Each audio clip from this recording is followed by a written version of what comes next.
So when we stopped working, we really thought we knew what to expect. And we were really, really wrong. In this episode, we're going to talk about the #1 challenge that people face in retirement, and it is not what you'd expect. No. And then later on, we're going to share our criteria list for whether or not to consider a new business venture if you choose to do that, and tips for keeping yourself healthy and balanced once you do jump back into working in some way, shape, or form. Before we left our jobs, we did our homework and we watched the TED Talk about the 4 stages of retirement. Highly recommend watching that. We read 4,000 Weeks, which was a pretty awesome book. Yep, and we read Strength to Strength many times. Yep, I'm reading it again right now. Links to all of these are down below. So we thought basically that we knew what was coming up. We thought that, okay, there's 4 stages of retirement. We knew that there was the vacation phase. We were so good at that. Masters at that. The loss phase, which kind of sucks, and you're looking for purpose and you're struggling to find meaning, and that's nowhere near as much fun as the vacation phase. And then the trial and error phase. Which is really where we are right now. Yeah. Fun. It is kind of fun. You're experimenting and trying things and adjusting things, and it actually feels like you're kind of building something from scratch, which is nice because the lost phase, you kind of don't know what to build yet. And then the last phase, the 4th phase, is reinventing and rewiring yourself and giving yourself a renewed sense of purpose and fulfillment of some kind, We knew we'd ultimately be doing a new business venture of some kind. In fact, in the very beginning, within a week of leaving our jobs, we had somebody come down and pitch us a startup, and they wanted us to be involved. And we knew that, okay, that's too quick. So we went on our vacation, and extended vacation, and then enjoyed that a lot. But we always knew that there was going to be something coming, and we just didn't know what it was. And we were just trying to give it room to develop. Right.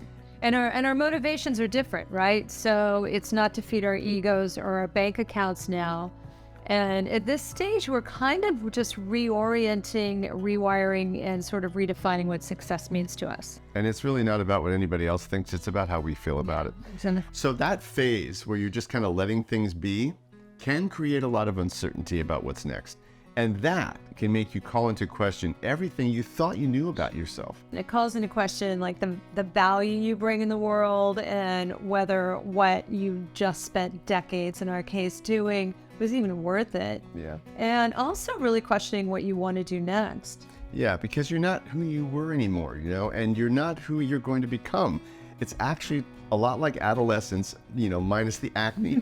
And when we first left our jobs, we tried living in Europe, but we were still in the vacation phase, so that really doesn't count.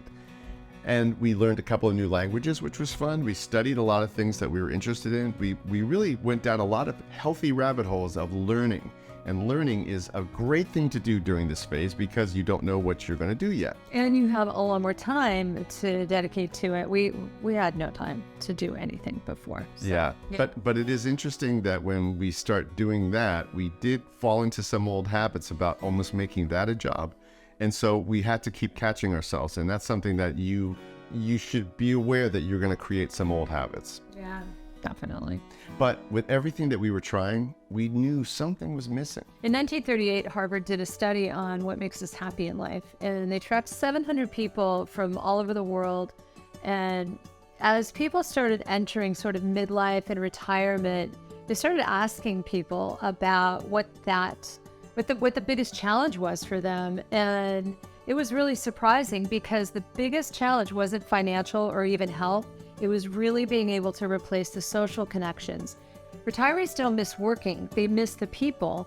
And that's been completely true for us. And until we read that study, we didn't really put that together, right? Like that was the thing that's been missing for us the most. Yeah. We weren't missing the work, we're missing the people we work with. Right. No wonder our criteria list for any new business we'd even consider started with people and purpose. Who would we be working with, and what purpose would our new venture serve? If we couldn't answer that, it was really, we had to say no, we had to pass, and we did do that a few times. Right. At this part of our lives, according to Strength to Strength and Arthur Brooks, our brain sort of evolves into wanting to do things that matter beyond career and financial success. And you still kind of start thinking more about legacy and purpose and impact. And it's not about throwing all of your skills away because you've spent a lifetime honing them, right?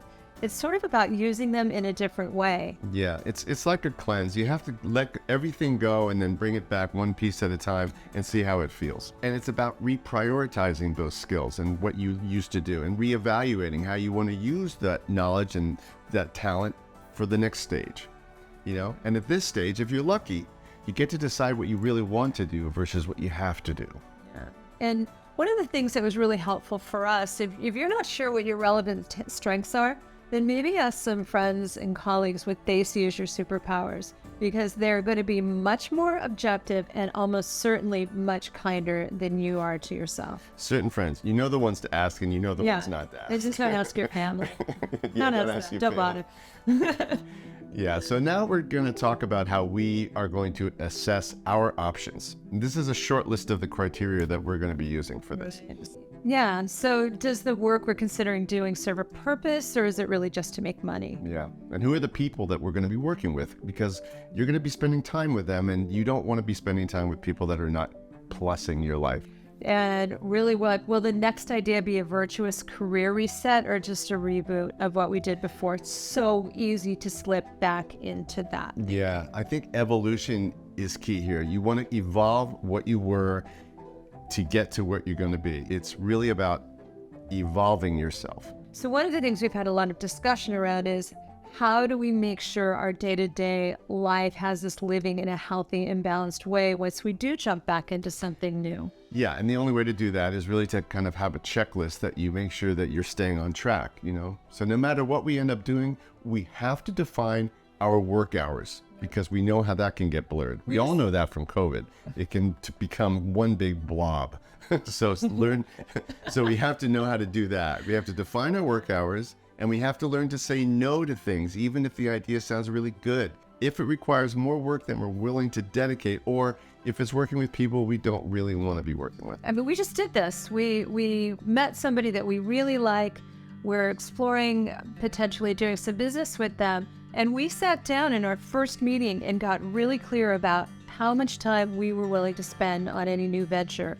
And she did the exact same thing. It was so healthy and it felt really wonderful. Yeah.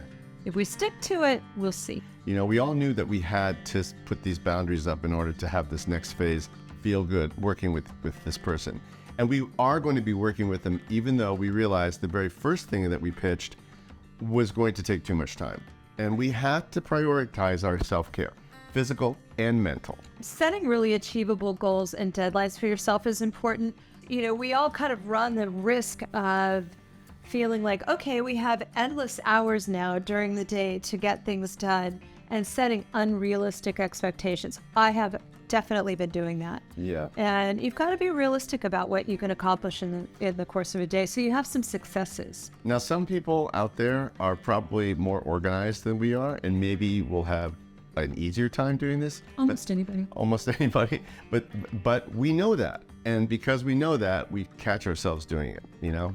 And to address the biggest issue that the Harvard study came up with, we knew that we really had to put some attention on our social life, on our social connections, the people in our lives that we had maybe let drift away a little bit. Because when you're working, you know, basically 16 hours a day, 7 days a week for 20 years, you have friends that fall to the wayside. No matter how much you think you're keeping in touch because you text them now and then, it's really good to actually get together with them. Have a longer phone call than 5 seconds and actually go and sit down and find out what they're doing. Ask them questions. This is something that we're finding is really important. And honestly, we have done a bad job of this when we were in our job phase. So this is a time to fix that, you know? Right. Make dates to see friends and ex-colleagues, and stay engaged on social media. Even though I really don't love social media all the time, it helps a lot to stay connected to people, and also to feel, you know, kind of keep your relevance going if you're talking about like LinkedIn or something. Yeah, because the things that you're out in the world exploring and doing and thinking about are probably going to be part of what you're going to do next. So it's good to share that, because then everyone's going to kind of track with you, you know? And then you can even do things like learn how to play pickleball, because I've heard that that's going to be a big thing. We played it 3 times and we still suck at it. But the fact of the matter is, I was really good. but it is a social thing, you know, and that's really why it's worth doing. Yeah. In summary, we really thought we'd be immune to kind of going through the uncomfortable phases of retirement. I don't know why we thought we were, but I thought we were. But it was definitely has been very uncomfortable. And very confusing, you know? But one thing about confusion is from our past experience, we know that when you're feeling really confused, you're probably about to have a breakthrough. So that gave us a little bit of optimism during our confusion. I think right now this time calls for really being patient with yourself, and don't worry if the path isn't clear yet. It's going to take a while. We've had people tell us that it's taken them 3-4 years to kind of really decide where they wanted to be spending their time. So don't give yourself a little break. And when people said that, we thought that they were exaggerating. You know, we really thought we'd have this whole thing figured out in about 6 weeks. It is really, really a longer process. And being comfortable in this uncertainty is part of the deal. So in theory, all of this sounds great, but we're getting ready to go back to Europe for a couple of months, and we'll really be stepping into uncharted territory because when we went before, again, it was still pretty vacation-y, and now it's really, you know, trial and error. Yeah. So this trip to Europe is going to be completely different than the last one, and I'm really excited about it. It's going to be an adventure more than a vacation. So as this unfolds, we'll keep you in the loop. And make sure you hit subscribe and wish us luck. Okay? Ciao. Ciao.